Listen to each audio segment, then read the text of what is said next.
Well, good afternoon, everybody, and welcome to today's WEConnect International webinar. My name is Maggie Berry, and I'm the Executive Director for WEConnect International here in Europe, and I'm delighted that you've joined us for today's webinar. Is the Price Right? A Guide to Creating a Successful Pricing Strategy for Your Business. Our presenter today is business coach and consultant Sanna Koritz, owner of Create Business, which specialises in business development, strategy and communication. Sanna is passionate about entrepreneurship and small business growth as drivers for economic, societal and personal development. And today she's going to be talking to us about pricing. How do you know the right price for your products and or your services? How can you use pricing to ensure profitability, to differentiate your business and to effectively market to your target audience? Sanna describes pricing as both an art and a science, but used strategically, your pricing can really help to build both your brand and your business, and she's going to share more insight with us into this now. To keep background noise, I'm going to keep all participants on mute, so please do use the chat functionality to ask any questions, and there's time built in for discussion and Q&A at the end. Sanna's going to talk for about 40 to 45 minutes, and the session is being recorded and the slides will be available afterwards so you can listen back again. So Sanna, thank you very much for presenting for us today. I am going to pass the presenter rights over to you. Okay. And the floor is yours. Thank you very much. Thank you very much. Thanks, Maggie, and thanks for having me. Hi, everybody. So, like Maggie was saying, my name is Sanna Koritz, and I work as a business coach and consultant, mainly with smaller and medium-sized businesses to help them get the results that they want. And I'm also very excited that all of you are calling in today and to be talking about pricing, because I think it's such an important topic. I'd like to start off by giving you a short introduction of myself. So I'm Swedish, but I've lived and worked in other countries for about half of my life. And that entire process of starting anew in a different country, let's see, I'm going to go into a different slide here, I think. Yeah, the whole process of starting up in a different country for me is really exciting. So that's probably one of the explanations why I have quite an international background, seeking out new opportunities in other markets than my own. My background is within business development, and I started my career working for organizations like Arthur Andersen Management Consulting. I was with Koritz Telecom in London for a while, the Swedish Trade Council in Brussels, and I've also worked a little bit in the public sector, where my most recent position was working within the city of Stockholm as head of evaluation for a big fund of about 200 million, and I was working to make sure that about 600 projects were getting the results that they were supposed to get. So after having worked for these large organizations, I decided that it was time to go it alone. So about 10 years ago, I started my first business, and since then I've started or co-started 6 more. They've been in some different countries and definitely within different business sectors, but the most recent one has been here in Stockholm, Smart Entrepreneur, which is a company that I co-founded, and it does construction and intelligent home solutions. But having said that, all of these initiatives, I love them all, but the one that's really closest to my heart is Create Business, because this is where I do what I love the most, working with people like you with strategy, sales, and communication, like Maggie was saying, to help everyone get the results that they're desiring to get. So my clients come from all kinds of industries, but they have one thing in common, and it's that they've reached a place in their business where they need sort of a temporary crutch to move on and reach the goals that they've set for themselves. So whether it's sales results not being what they should, or if it's about adapting the company to new market conditions, I help my clients identify the causes behind their challenges, set new goals, and create a strategy that really helps them reach those goals as efficiently as possible. So as you can hear, I'm all about the results, knowing where we want to go and how to best get there. And that's why I'm so excited to be here talking to you today about pricing strategies, because I do believe that there's so much more to pricing than just the money part. The way we set our prices really affects the results that we get. It's an important part of our brand. It says something about the value that the customer gets from us, and it's an opportunity for us to think about which spot we want to occupy in the marketplace. So thinking about pricing is important. Knowing how, but also knowing why we set the prices we do is really crucial for our businesses. You have to excuse me. I've had a cough for the past 2 months, and it's still lingering on, so I hope it won't affect you too much. So today I'm going to talk a little about different aspects of pricing, and I'm going to take you through a process that I recommend using for analyzing your businesses and start churning out a pricing strategy that really works for you. I'm also going to talk about some of the challenges with getting the price right, and I'll talk specifically about pricing services, as I understand that many of you, just like me, sell something that you can't really show, and because setting the price for services has some specific challenges of its own. So with this, I'd like to start the session off by asking the question, is pricing an art or is it a science? Is it something that we can use hard facts to figure out and be sure that we nail it 100% every time? Or is it a bit of a guessing game, like a picture that we have to paint as best as we can and hope that we come as close to possible to what our customers can and want to pay? Well, of course, it's a little bit of both. Setting the right price means taking a look at some hard facts that you already know or that you definitely can find out. So for example, knowing your costs. This should be, of course, very clear from start and throughout your business. And also having an equally clear view of how much money you want to make. But other things are factors that we don't really control, and that can often be a little bit difficult to predict. These are things like the economy.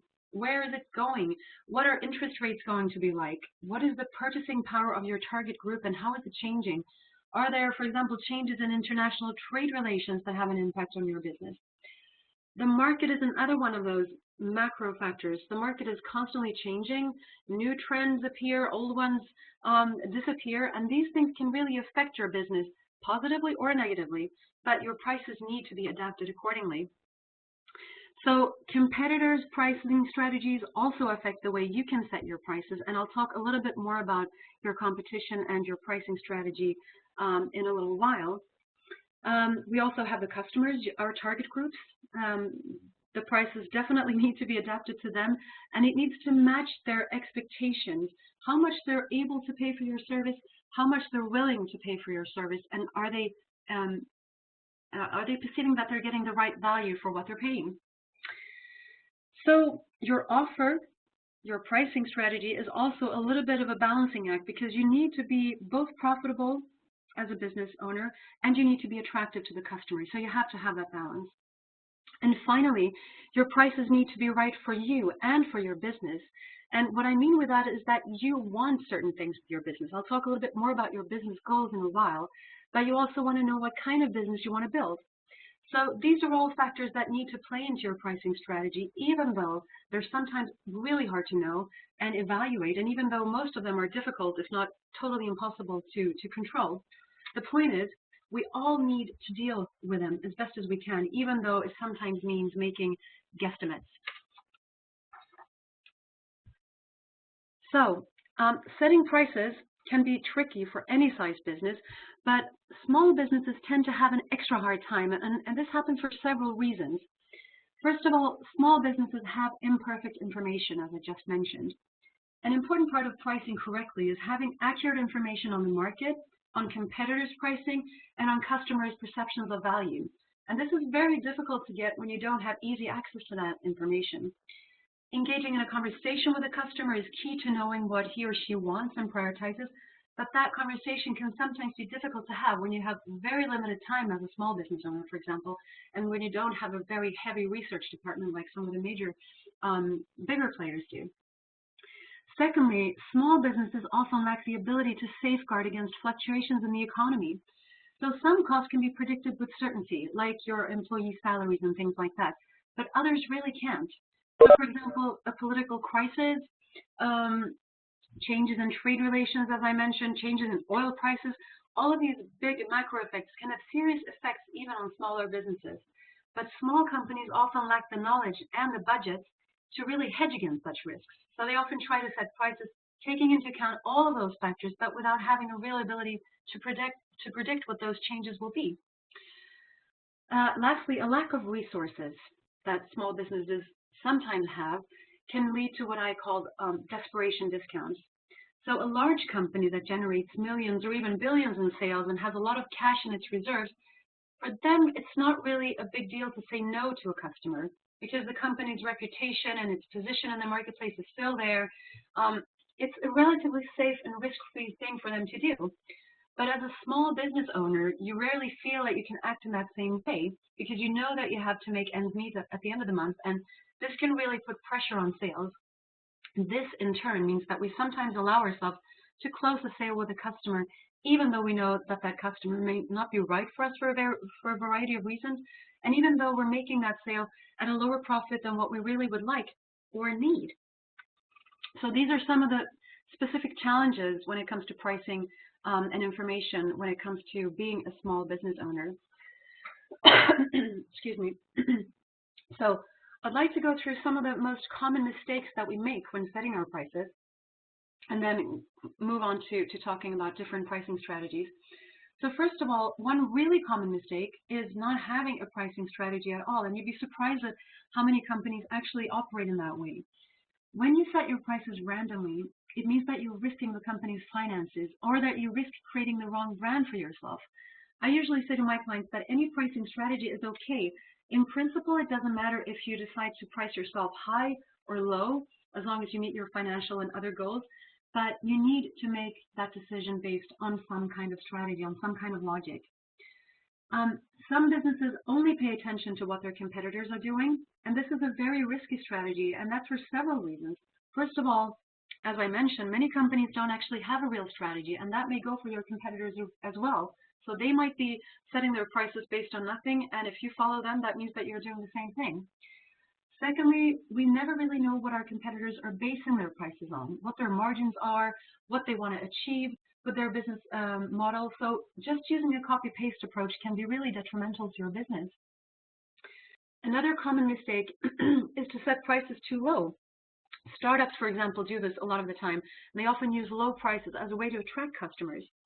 But we have to remember that it's much more difficult to raise prices than to lower them.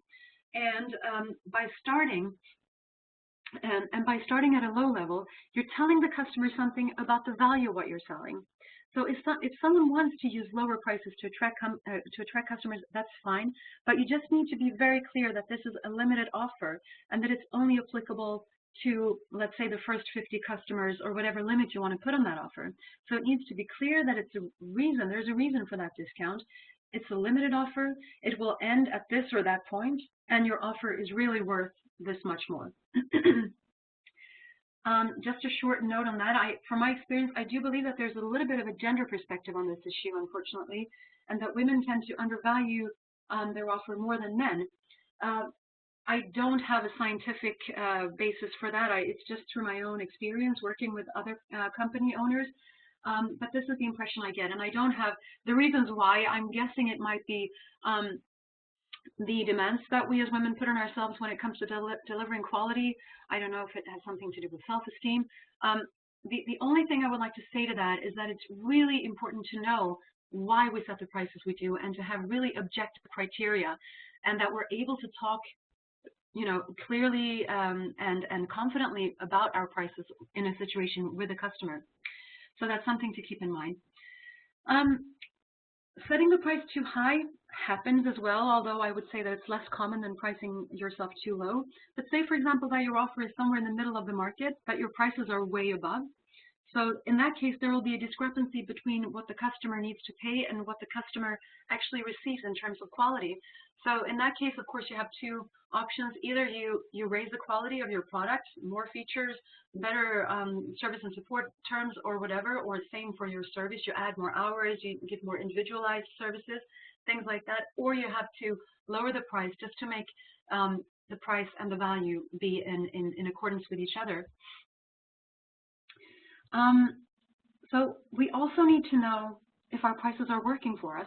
Are we getting as many sales as we want for that price level, or do we need to make some adjustments? Many businesses don't actually make this kind of evaluation, which means that they're missing out on important information. I'm sorry, I'm just going to have a sip of water. And another mistake that many businesses make is keeping the same prices year after year. As business owners, we need to keep our prices current, and I'll get back to this topic in a little while.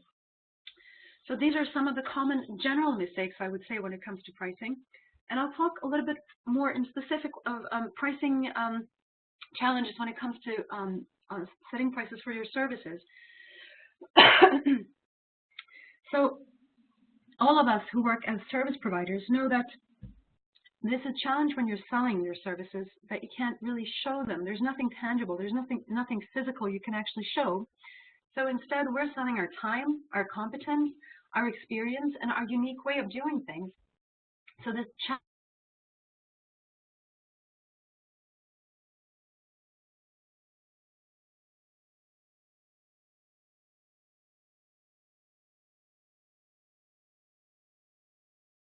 mistakes when setting the price for our services is that we use our self-esteem as a guide for our price levels. We may feel that we're not good enough, or that others are way better or way more experienced than we are, but instead you need to switch that around, and you need to think about in what ways you are unique. In which ways do you stand out in the market compared to your competition? Maybe you have a specific education, you have some kind of training, you have a network that you work in, you have a certain way you carry out your services. You have unique customer service, you add a specific value. Maybe the customer really gets a lot more value from you than from your competitors.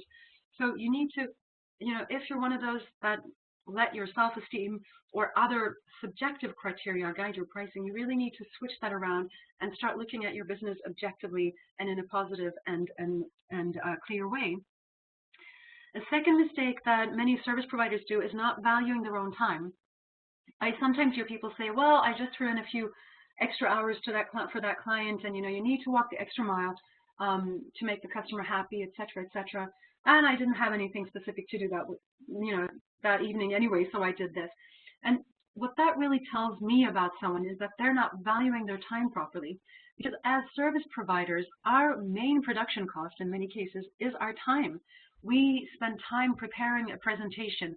We spend time putting together a course or a seminar. We deliver that course or seminar, or we're at the client performing our consultancy services. So the time is really one of our key ingredients when it comes to putting together and delivering our services. So we need to be very, very clear on the cost of that time. So of course you should make the customer happy, and of course you should over deliver every time if possible, but you need to see this as a production cost, and I'll be talking a little bit more about production costs in a while. The point is, if you have a budget, we hopefully all have budgets, and we take into account our costs and our revenues, the cost part of the equation will be completely false if what we're actually spending is maybe double that what we projected per project. So if you want to make 100 euros per hour and you're spending twice as much time, your actual revenue per hour is only 50 euros, and you need to be very clear about that. Also, it's a good idea to think about opportunity cost, just as a way is also to value our time. Opportunity cost is the cost of doing something when you could be doing something else. So for example, if you're working those extra hours unpaid for a client, you first have the hourly cost that you are missing out, the revenue per hour that you're missing out because you're not charging for it, but you also have the opportunity cost, which is the cost of giving up, for example, selling to a new client or preparing a marketing seminar for a new group of clients or something like that. So thinking about your time in terms of opportunity cost, what you could be getting instead of doing what you're doing, that's also one input that could give you a better sense of how to value your time. A third mistake for some service providers is having a negative view of money. For some service providers that are in the business of helping others, therapists or the likes, money can carry negative energy because helping shouldn't really be associated with charging for that help. So my view on that is I can understand it, and it's great that people are helping others and that they love doing that, but it really doesn't matter, because at the end of the day, if this is a business, then you need to make money. So you need to really make sure that you're getting what you're worth. Otherwise, that business won't be alive for a very long time, obviously. Lastly, selling services. I'm going to talk a little bit more about the value part of pricing, but it's especially important when you're selling services that you convey the true value of your services to your customers. So many of us as service providers, we talk about what we do and how we do it. So I'm a consultant and I work according to this and this process, and this is my own patented model of how I do things and so on. But the customer is really most interested in knowing what the results are that he and she can expect by hiring your company. So we have to think about it from the customer's perspective and be as concrete and as specific as possible when we talk about the effects that our services generate. The plus side on with this is that it shifts the discussion a little bit away from the price negotiation towards the value perspective. So it automatically makes it a little bit easier for you to back up and justify your prices. Okay, now having talked about some of the challenges or mistakes that we can make when setting the prices, I'll talk a little bit about the strategic choices available for you when setting your pricing strategy. There are three main considerations to make when setting your price for your product or service, and you can use one or two or all of the three when you set your prices. First of all, we have a cost-based model, and this is where you take into account your costs, your desired profit, and then total these into a price.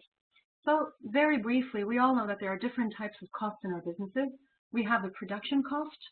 For products, these are things like material costs, costs for labor, product delivery, things like that.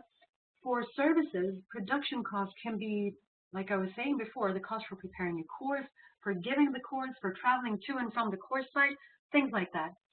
We also need to know about the costs associated with sales and marketing, any commissions that we need to pay out to sales agents, any costs that we pay for service and support, etc. And these things are true, obviously, for both products and services.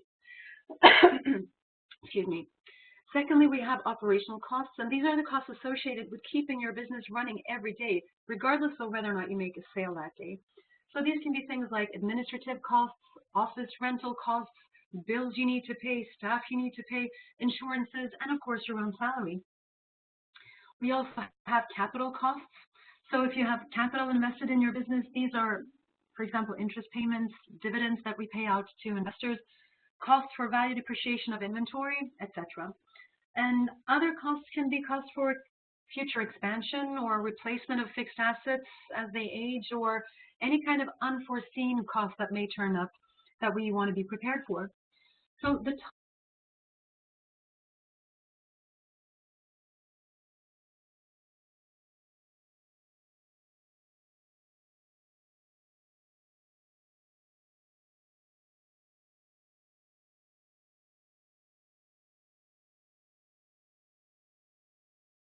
little bit more concrete.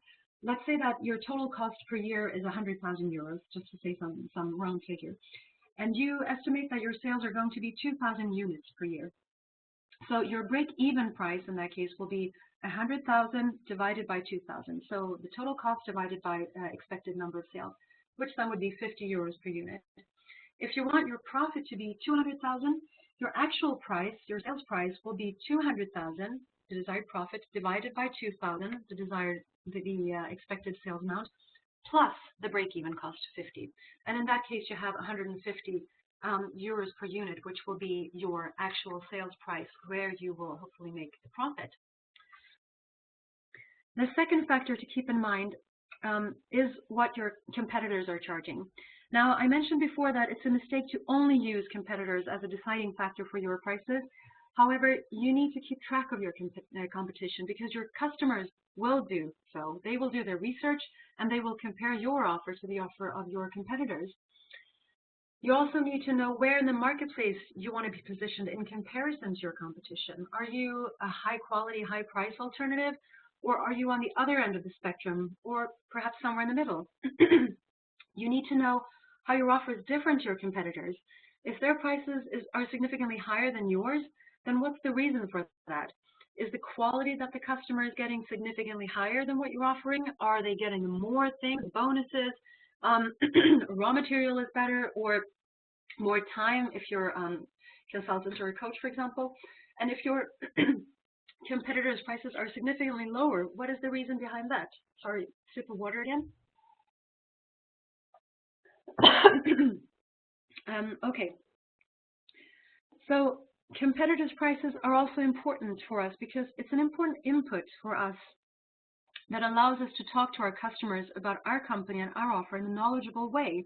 Of course, we never want to focus the dialogue with the customer on the competition, but what I mean here is that conveying that we have a deep knowledge of the market and being able to communicate our specifics in a clear and attractive way for the customer makes it really easier for the customer to understand us and to have trust in our business. Of course, you can research this. You can research your competitors by using Google. You can check your competitors' web pages. You can look at the industry average, etc. And I would suggest that you do this thoroughly enough, while also avoiding getting stuck in analysis paralysis. You don't want to spend all day doing the research, because at the end of the day, we're going to need to monitor our prices and probably make some adjustments every now and then. So getting the price or the competition picture clear and right enough is probably a good rule of thumb here. So lastly, you can also look at the value that the customer is getting from you. And I was talking a little bit briefly about this before.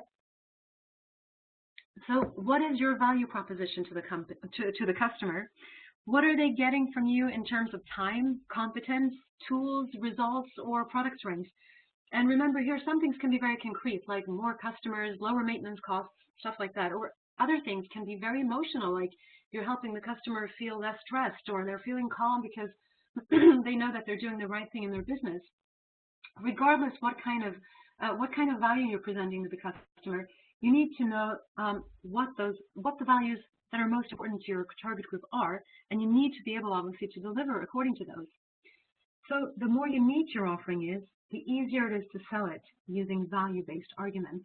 Your features, your competence, your way of doing things, if these are all factors that very few other players have in the same way or to the same extent that you do, then you can really use these factors to market and sell your product and service.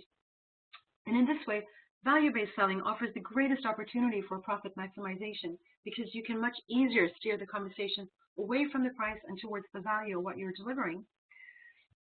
A common misconception is that price alone drives sales. In reality, it's also our ability to sell that drives sales. I read somewhere that the difference between an $8,000 Rolex and a $40 Seiko watch is that the Seiko watch is a much better timepiece because it's much more accurate than the Rolex. I don't know if that's true. I haven't done the research, but this is what I read. And the point here is that price is not always the issue. It can actually be the opposite. For some target groups, there are other values at stake that make a much higher price actually worth paying. So again, we need to steer away the conversation from the price and focus on the values you deliver. Finally, it's also important to know your other business priorities. Again, your price, obviously, you want to maximize your profits, but you also might want to do other things with your business. For example, maximize your market share. Maximizing your market share may help you decrease your costs, or it may result in so-called network effects, which means that the value of your product increases as more people use it. Or you might want to create a brand that's known for its quality rather than being the cheapest on the market. In that case, you want to price your product higher to reflect that quality. You might also be part of an economic downturn. You may function in that kind of economy, and you may have, in that situation, other business priorities such as surviving. So you may feel the need to set the prices to a level that makes it possible for you to stay in business during that kind of time. No matter how you decide to price your product or service, so like I've said a couple of times, there should always be a rationale for your decision. You need to know what you want to achieve, and you need to find the best strategy to do so.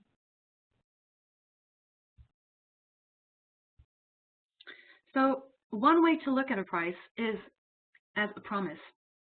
As we all know, certain price levels convey certain messages, like this sweater won't last long. It'll look good for a few months and you'll enjoy it while it lasts, but it's not going to cost you much. Or you have the complete opposite, like a fancy watch. This watch will last a lifetime. It's not just a timepiece. It's a gift that will stay in the family and will keep on giving to children, grandchildren, etc. So as business owners, we really need to understand what the price and the promise, the corresponding promises are for our product or service, and to make sure that we're able to keep those promises. As you think about your promises, you can think about all the value factors that go into your price. What attributes of your product or service really stand out? Some examples of value factors that go into a product's price may be things like the quality of the raw material, the performance of the finished product, the kind of product packaging you're using, having excellent on-time delivery, and, for example, great after-sales service. Those are some features, values, and promises that can go into a product.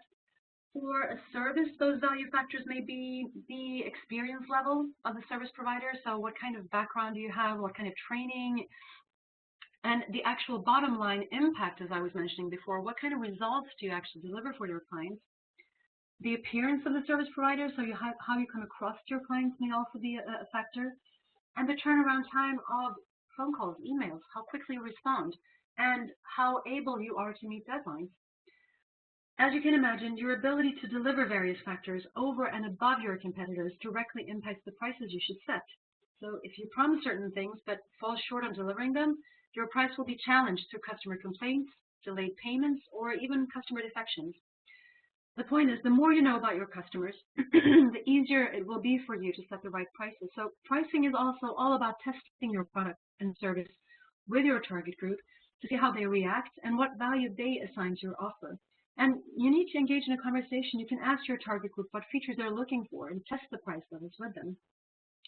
So the main point is make sure you know about the value and make sure that you can deliver to the promise that the prices that you set give to your clients. So I'd like to take you through the process that you can use to price your products and services. The first step is to become clear about what your business goals are. Obviously, you want to make money, but you might also have other goals, as mentioned, like building a brand, becoming number one in the market in your niche, reaching a certain market share, growing at a certain rate, expanding your business with new offers or to new markets, etc. So that's the first step. Secondly, you need to estimate your costs, your revenues, and your desired profit levels. If you have a number of different products, you need to allocate your overall revenue target by each product. And then you need to do the same calculation to arrive at a price at which you need to sell each product in order to achieve your financial goals. If you have multiple revenue streams, you may also want to use different pricing strategies for different products.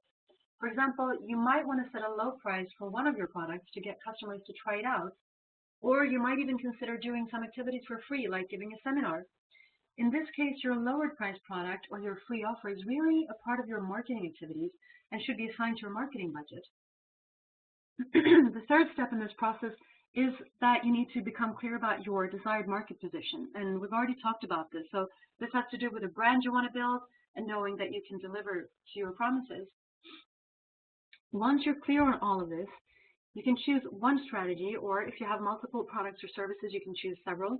And you need to work consistently with that strategy. One type of strategy for a coach or a consultant, for example, can be to charge differently depending on how much of your time your customers will get. In that case, it'll generally make sense to charge more for one-on-one services than for smaller groups, and also to charge even less for a course. Other ways to price your services is, for example, selling by hour, selling per month, per program, or per project. If you're selling by the hour, though, I would recommend to try and turn that into packages of, say, 5 hours, because it gives a better idea to the customer where they will end up after that package. You can brand it in a different way, and you also make sure to charge your customer upfront. Another note to service providers is that when you estimate your revenues, you have to be careful not to base your assumptions on 40 billable hours per week. This seems basic, but some people make this mistake, and it's an easy mistake to make. But it's simply not realistic in a smaller business. So if you're unsure of how much time you spend on your other business activities, one way to solve that is to track your work hours for a week or two just to get an idea. There are plenty of great time reporting apps out there that makes this really easy. Toggle Timer is one that I've been using, and I like it quite a bit. But you can go out and there's several. Once you've decided on your pricing strategy, I would suggest that you write it down. This is step 5 in the process, because writing it down really commits you to a market approach, and it gives you something to base your revision on when it's time to plan again for next year. And writing something down, it could look something like this: first stating how you will price it, however it will be. So let's say we will price our products X% above the market's top brand, something like that. And then have some kind of justification, like we will do this because it will position us as higher quality than our competition. or it justifies our additional services, or it ensures adequate margins for us. So the final step of this process is to continuously monitor your prices and your underlying profitability, and to do so on a monthly basis. And this is something that we need to do not just for the business as a whole, but for each product if we have revenues, several different revenue streams. And I'll talk more about price changes soon, but this is something that is really important. Keep track of how your products are doing, and also find out what is the reason if you're not getting the volume that you're looking for. Is it the price? Is it the marketing? Is it the sales? Is it some features of your product or service that you need to add or modify in any way?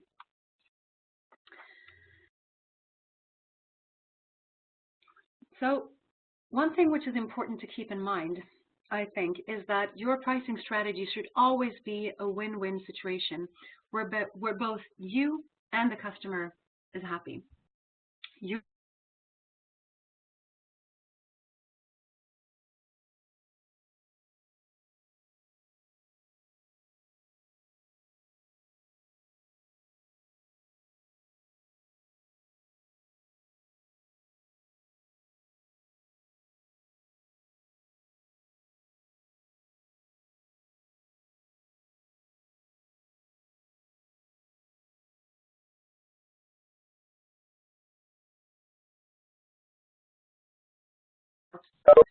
Question 3, would this price make you happy, or would it make you bitter when closing a sale?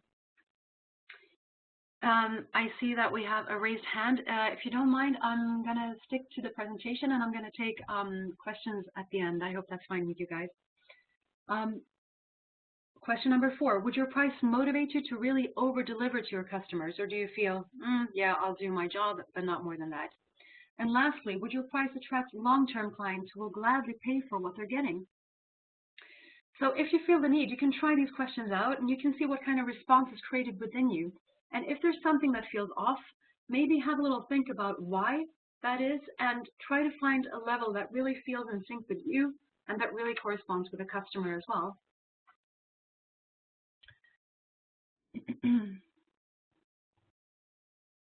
So, as I've mentioned a couple of times, it's quite a common mistake to keep the same prices at the same level year after year. I think maybe it has to do with not working on the business, basically just working in the business and doing the things that we need to do every day. Maybe it also has to do with fear of losing customers if we raise our prices. But in general, we will need to raise prices from time to time, because this is simply part of managing our businesses prudently. So if you never raise your prices, you simply won't be in business for long, and you will start, I think, conveying a message to your customers which you don't want to convey necessarily. So you have to constantly monitor your prices and your costs so that you're both competitive in the market and making the kind of money you deserve to make. Prices do go up over time, and maybe you have completed an education, you have received a certification that really makes you a better service provider. Maybe you are better today than what you were 2 years ago. Maybe you have started to refocus your brand to make it part of the market's higher segment. You're adding features to your product. You're adding features to your service that makes it a higher quality offer to the customer.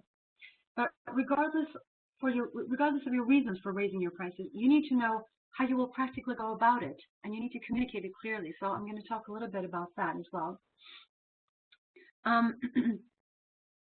So one way of doing this is to raise the prices for new clients only, and you can let existing customers have the same price level. Or you could raise prices for both of those groups. You can let existing customers buy from you at the old price for an extended period of time. This is some sort of middle way, and this, of course, is a sign of your appreciation for them having been with you for a long time.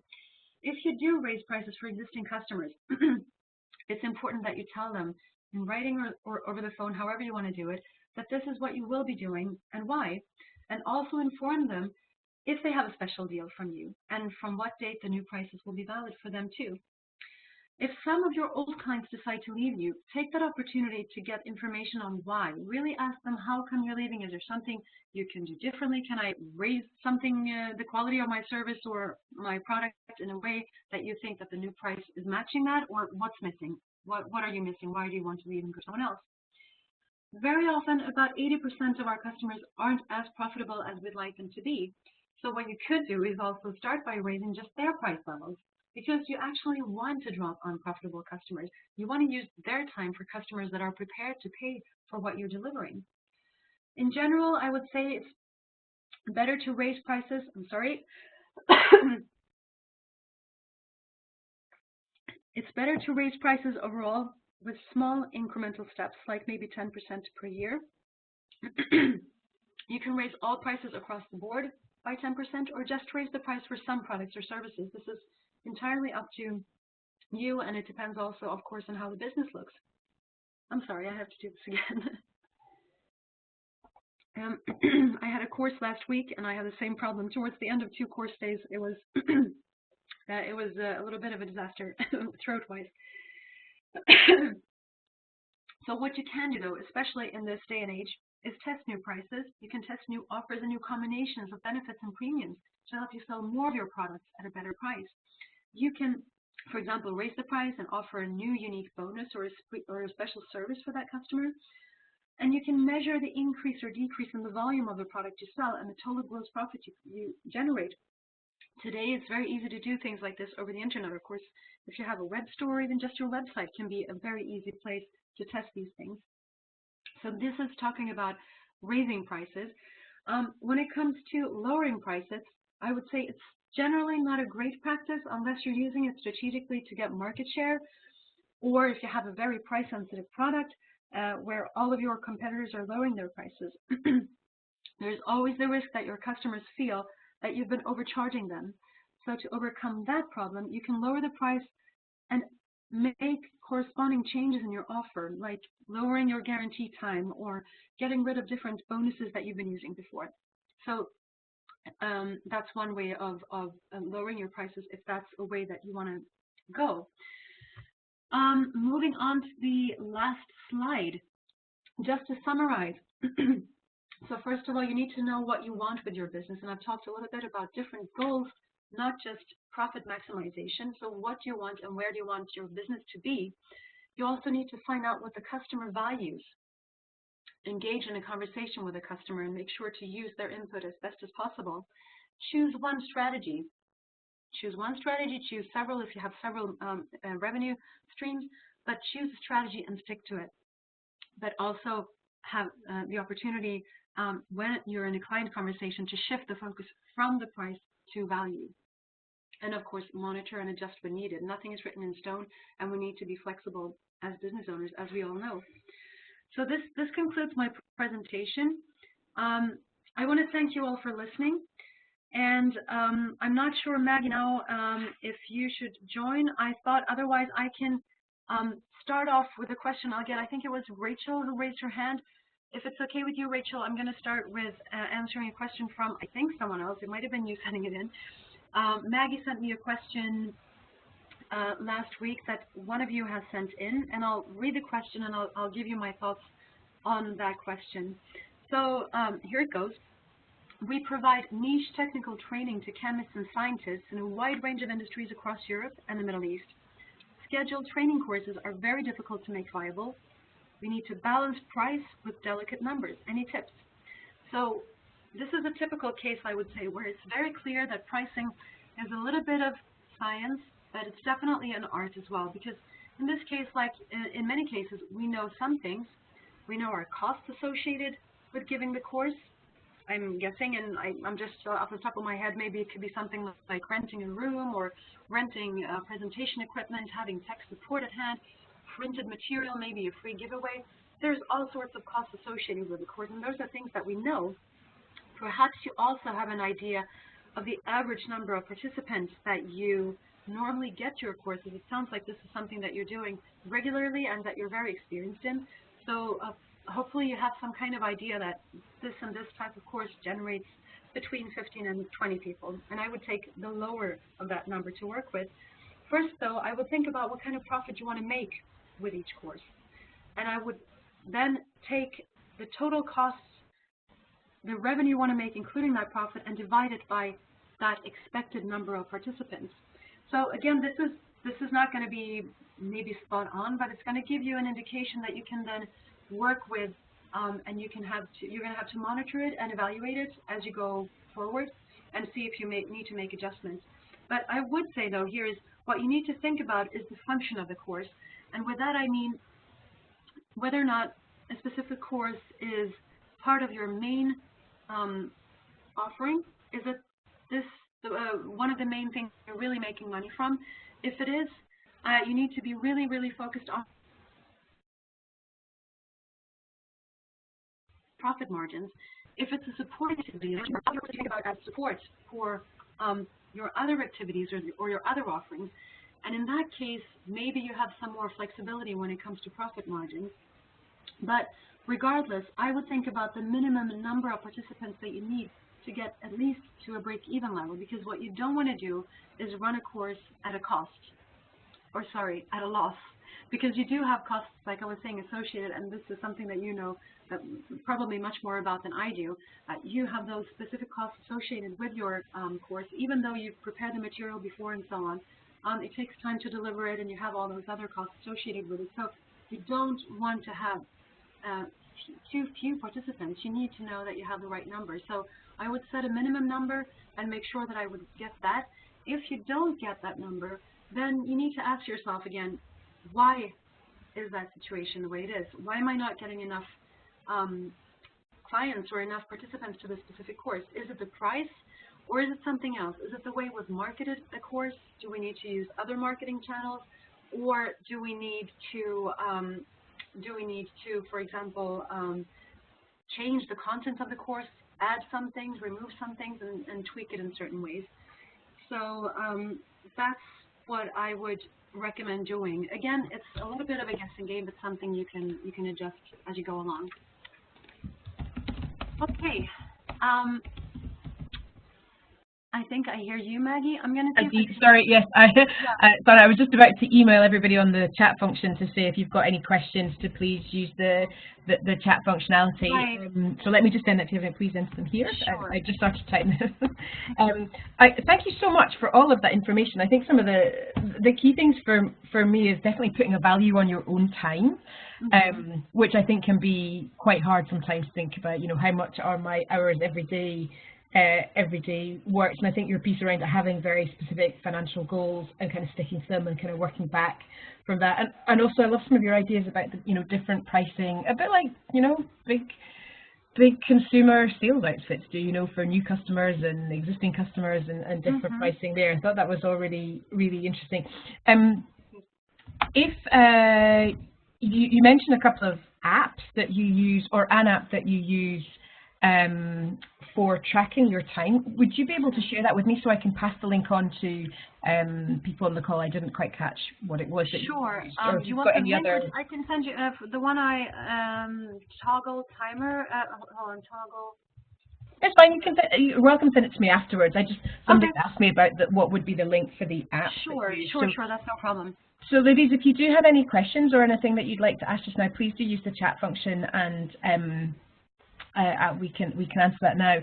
I know for many of you, you know, you are in service-based companies. I mean, the vast majority of the women-owned businesses that we work with within the WEConnect network are professional services, and I know there's different challenges there. But I mean, certainly one of them is knowing whereabouts you sit in the market and understanding, you know, feeling comfortable with your pricing as well.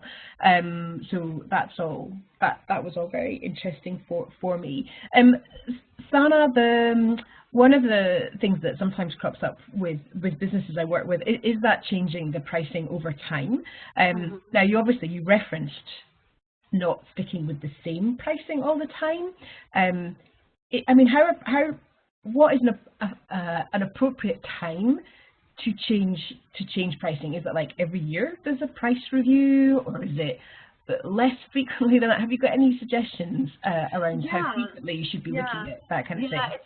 It's a great question. I think it probably varies depending on which sector you're in, but I would revise it at least every second year.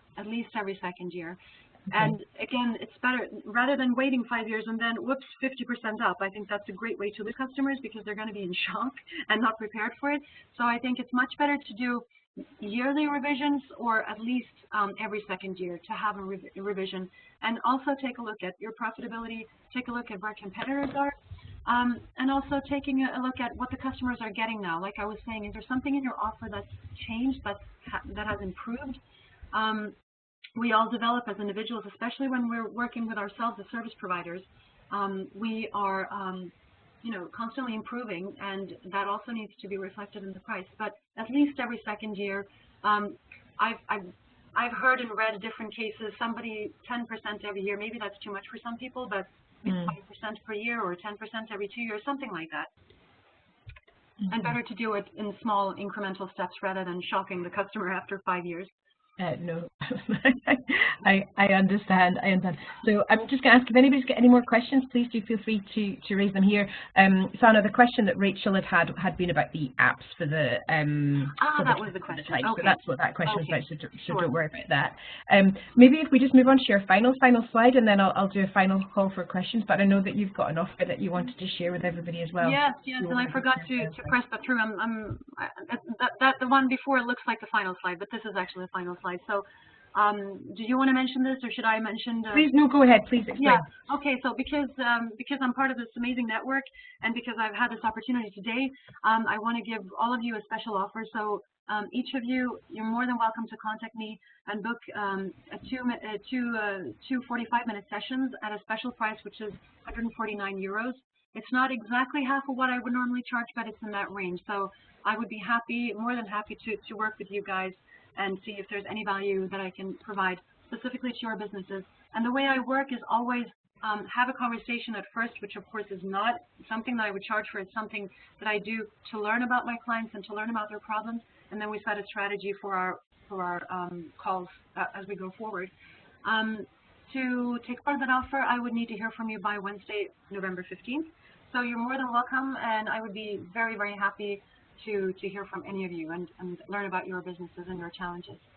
Fantastic. Well, thank you so much. I'll include all your details again in the follow-up email that I'll send around with the recording of the webinar and with the slides as well.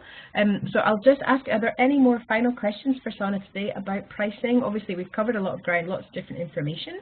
But if you've got any more questions, please do use the chat function there to ask if there is anything else that you'd like to know. But you're obviously very welcome to get in touch with Sanna directly. Her email address is on the screen, but you can. I'll make sure that everybody's got her details if you want to get in touch directly again afterwards. I know pricing can be one of those kind of tricky things in business that can be hard sometimes to hit the nail on the head. But I hope that this has been a useful insight and just giving you some different ideas and different things to think about, and certainly not having it's not necessarily a one size fits all. So Sanna, I think your points about having, as we said, about having different pricing for new or existing customers or different pricing for different products was super interesting as well. And I also think kind of looping it back to the customer values and kind of really understanding what your customers are paying for and what they're prepared to pay for as well, and that definitely comes with knowledge and insight from knowing your customer base well. So I don't necessarily think there's any more questions, and if there's no more questions, that we will close today's session. If you have any questions to say, you can get in touch with Sanna directly, and I hope that this was interesting. So Sanna, thank you so much for sharing. No, thank you so much, and for sharing your knowledge in this space with us, and also for the offer of the 45-minute session as well. I'll make sure that's reiterated in the follow-up email. So thank you to all of you for dialing in as well today. Much appreciated.